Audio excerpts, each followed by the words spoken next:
எல்லோருக்கும் இனிய காலை வணக்கம்.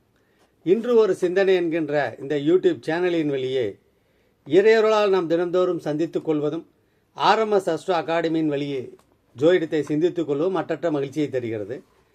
நமது யூடியூப்பை பார்த்துட்டு ஒரு நண்பர் ஃபோன் பண்ணியிருந்தார். சார், இது மாதிரி ஒரு சின்ன சந்தேகம் அப்படின்னு கேளுங்கன்னு. இந்த இலவசம் விலையில்லாத பொருள்கள் குறித்து கேட்டார்.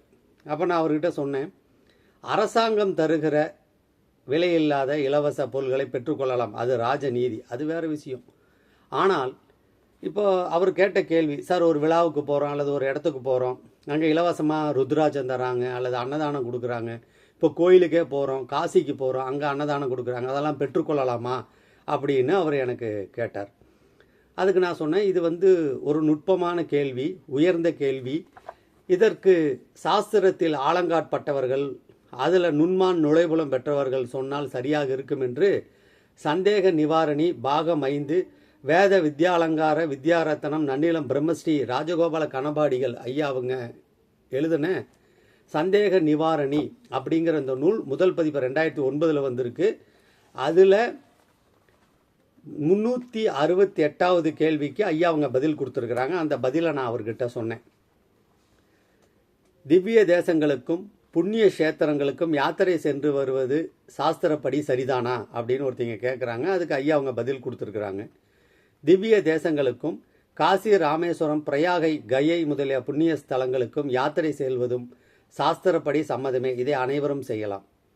யாகம் போன்றவற்றை செய்ய இயலாதவர்களும், உபவாசம் இருக்க சக்தியற்றவர்களும், பெரிய அளவில் தர்ம காரியங்களை செய்ய போதுமான வசதி இல்லாதவர்களும் கூட சேத்திராடனத்தை செய்து பாபங்களை விலக்கி தூய்மையை அடைந்து சுலபமாக புண்ணியத்தை சேர்த்து கொள்ளலாம். ஆனால் இந்த ஸ்தல யாத்திரை முறைப்படி செய்ய வேண்டும்.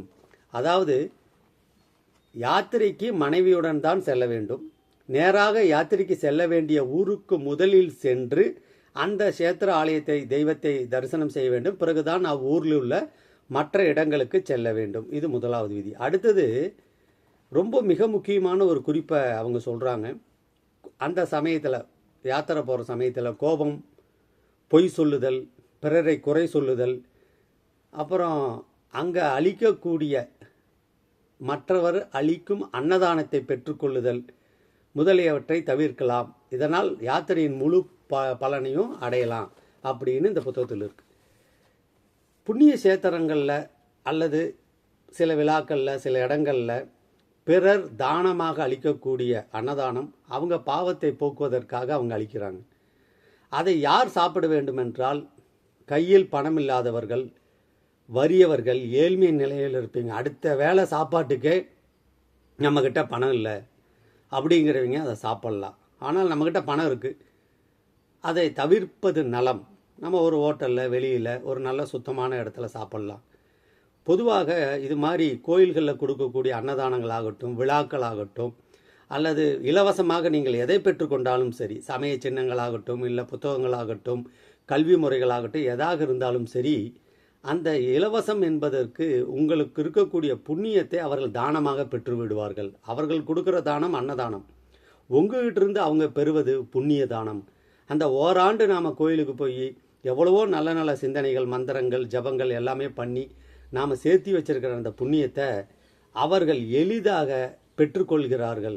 எனவே கூடுமான வரைக்கும் இலவசங்களை தவிர்ப்பது நலம் பல தரும்.